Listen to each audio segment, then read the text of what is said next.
একদম একজনের পক্ষে মানে জায়গাটা ছোট, খুব ছোট। একটা বাচ্চা যেরকম ভাবে যায় ওরকম ভাবে গুটি গুটি করে যেতে হবে। না চেরাপুঞ্জিতে আজকে আমাদের দ্বিতীয় দিন। দ্বিতীয় দিনের প্রথম স্পট। আমরা এখন অসপাই কেভের দিকে যাচ্ছি। না আজকের ওয়েদারটা কেমন ছিল একটু বলো। সকালবেলা কিন্তু দারুণ ওয়েদার ছিল। সকালে রোদ মেঘ বৃষ্টি সব একসাথে ছিল। যখন একবার দেখা গেল যে প্রচণ্ড রোদ, তারপর দেখা গেল হঠাৎ করে কোত্থেকে এক গাদা মেঘ চলে আসে, এসে একদম ঝমঝমিয়ে বৃষ্টি নামিয়ে দিল। দারুণ, কিন্তু সেই সময় ভিডিও বোঝা যায়নি এবং ক্যামেরার সাথে না থাকার জন্য ক্যাপচার করা যায়নি। একটা অসাধারণ ব্যাপার ছিল। ছোটোবেলায় ভূগোল পড়তে পড়তে মেঘালয় নাম শুনলেই কিন্তু একটা স্বপ্ন তৈরি হতো চোখের মধ্যে, যে এই রাজ্যটিতে আমাদের যেতে হবে একবার। রোদ মেঘ বৃষ্টির রাজ্যে আমারও খুব যাবার ইচ্ছে ছিল, আর এই স্বপ্নটা পূরণ হয়ে গেল এবছর জুন মাসে। মেঘালয়ের পূর্ব খাসি পার্বত্য জেলার সোহরার কাছেই মৌসমাই গুহা অবস্থিত। এটি মেঘালয়ের রাজধানী শহর শিলং থেকে প্রায় 56 কিলোমিটার দূরে এবং 2 ঘন্টার মধ্যে সড়ক পথে পৌঁছানো যায়। আপনি সবুজ পাহাড়, জলপ্রপাত এবং উপত্যকার মধ্য দিয়ে যাওয়ার সময় রাস্তার অবস্থা ভীষণ ভালো এবং মনোরম পরিবেশ আপনি লক্ষ্য করতে করতে যাবেন। এই গুহার মধ্যে ঢুকতে গেলে আপনাকে কিন্তু টিকিট কাটতে হবে। টিকিট কেটে আপনাকে গুহায় প্রবেশ করতে হবে। একটা উঁচু নিচু জায়গা, কিন্তু 150 মিটার দূরত্বের এই গুহায় একটি অসাধারণ রোমাঞ্চ কিন্তু প্রতি মুহূর্তে আপনার জন্য অপেক্ষা করে রয়েছে।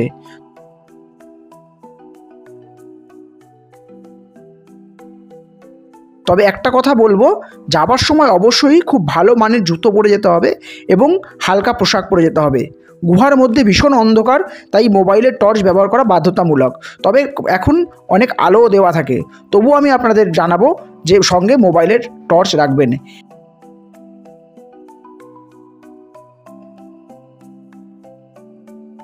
জায়গায় এমন এমন কিছু গুহার অবস্থা রয়েছে যেখানে আপনাকে হামাগুড়ি খেয়ে অথবা শুয়ে সেই জায়গাটি ক্রস করতে হবে। এমন অনেক লোক আমরা দেখলাম যারা কিন্তু পুরো অংশটি না যেতে পেরে ব্যাক করে গেল। তাদের মনে হলো এই গুহাটা তাদের পক্ষে যাওয়া সম্ভব নয়।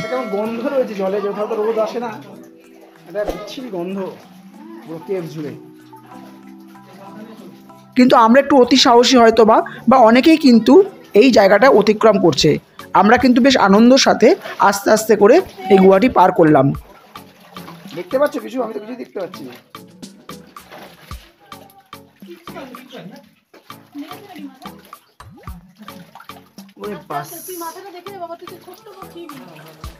একদম মানে শুধুমাত্র একটা লোক যাওয়ার মতো জায়গা।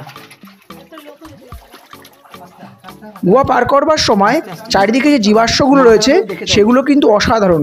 আপনি যদি একটু ঠিক করে লক্ষ্য করতে করতে যান, দেখতে পাবেন সেই জীবাশ্মগুলোর অসাধারণ গঠন।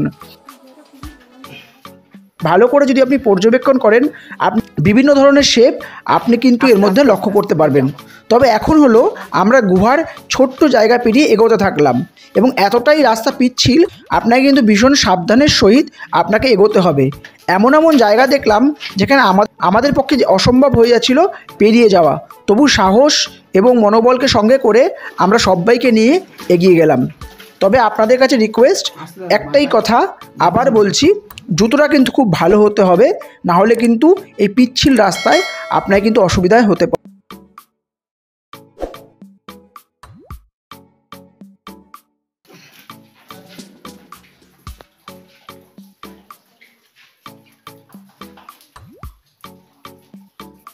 এবার আর একটা চাপ রাস্তা, একদম গ্যাপ নেই।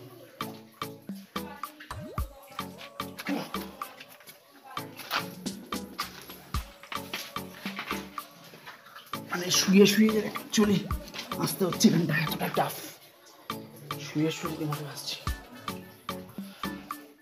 শুয়ে শুয়ে যেতে হলো। চলো আমরা এগিয়ে যাই।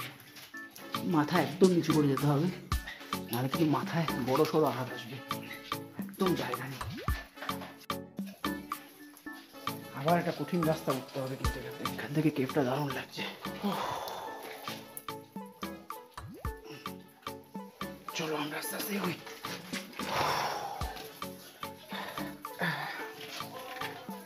যেহেতু এই গুহাটি চূনা পাথরের তৈরি এবং এতটাই ভয়াবহ যে পড়ে গেলে কিন্তু একটি মারাত্মক অ্যাক্সিডেন্টের সম্ভাবনা আছে, তাই যারা যাবেন অবশ্যই ঠিক মানের জুতো পরবেন এবং খুব সাবধানে যাতায়াত করবেন। সঙ্গে বাচ্চা থাকলে অবশ্যই তাকে হাত ধরে নিয়ে এগিয়ে যাবেন, কোনোভাবেই কিন্তু হাত ছাড়া করবেন না, কারণ রাস্তাটি কিন্তু খুব রিস্কি।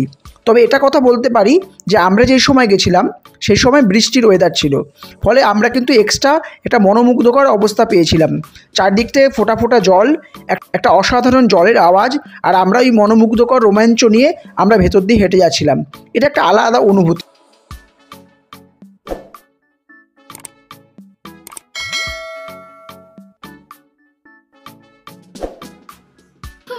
সুন্দর আর অসম্ভব ভয়ানক না?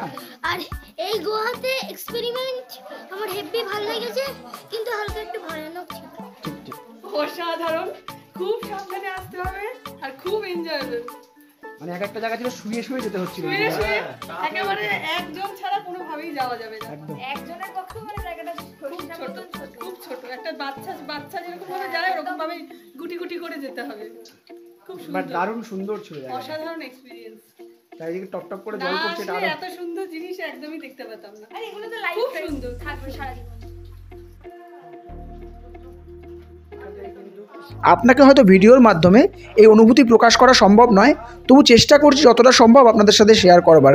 এমন জায়গা হয়েছে যেখানে আমার ভিডিও করতে কিন্তু ভীষণ অসুবিধা হয়েছে, কিন্তু আপনাদের জন্য অতি রিস্কের সহকারেই বলতে পারেন আমি কিন্তু ভিডিও ক্যাপচার করেছিলাম। যাই হোক, এমন কিছু অনুভূতি এর মধ্যে আমরা সঞ্চয় করেছি, সত্যি লাইফ টাইম অ্যাচিভমেন্ট। এই এক্সপিরিয়েন্স আপনি কিন্তু ওই অঞ্চলে না গেলে আপনি বুঝতে পারবেন না। যাই হোক, যদি আপনি কখনো যান মেঘালয়ে, সমস্ত কিছু মিস করলেও এই গোয়াটি কিন্তু মিস করা যাবে না। এই যে উনি বেরোচ্ছে আস্তে।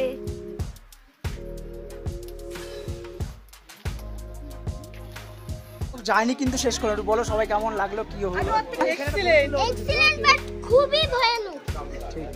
মানে যখন ওই জায়গাটা শুয়ে শুয়ে যাচ্ছিলিস কেমন লাগছিল? খুবই ভয়ানক। আর বেরোতে পারবো কিনা ভাবছিলাম, যে যেতে পারবো কিনা।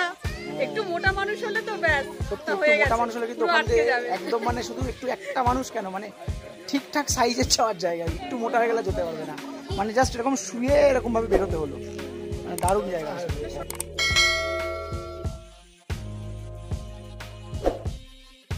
মেঘালয় আসলে আপনি একদমই মিস করবেন না। অসাধারণ কেভ, মানে এটা যদি মিস করেন তাহলে অনেক কিছু মিস করবেন। হ্যাঁ, অন্য ধরুন মনে হলো যে কেভে যাবো না, আচ্ছা কোনো কেভে যেতে হবে না, কিন্তু এই কেভটা কিন্তু ম্যান্ডেটরি। তবে আমি বলবো যারা একটু বয়স্ক মানুষ তাদের না, হ্যাঁ, যাদের হাঁটুর সমস্যা আছে বা যারা একটু মোটা ধরনের মানুষ তাদের মানে হাঁটুর সমস্যা, কিন্তু বয়স্ক যারা না তাদের জন্য এটা নয়। মানে এত রিস্কি জায়গা না, একটু পা এদিক ওদিক হলে পড়ে গেলে কিন্তু বিপদ হয়ে যাবে, কারণ চারিদিকে একদম মানে চারিদিকে একদম এবড়ো খেবড়ো পাথর, মানে পাথর না, মানে এবড়ো খেবড়ো পাথর। আমাদের মতো লোক ঠিক আছে আসুন, কোনো ব্যাপার না, কিন্তু বয়স্ক মানুষদের একদম। তবে সব কেভ না যাবেন কোনো ব্যাপার না, কিন্তু এই কেভটা যারা পারবেন অবশ্যই মিস করবেন না। অসাধারণ অ্যাডভেঞ্চার, লাইফ টাইম এক্সপেরিয়েন্স থাকবে। লাইফ টাইম এক্সপিরিয়েন্স একদম। চলো, থ্যাংক ইউ, সঙ্গে থাকো।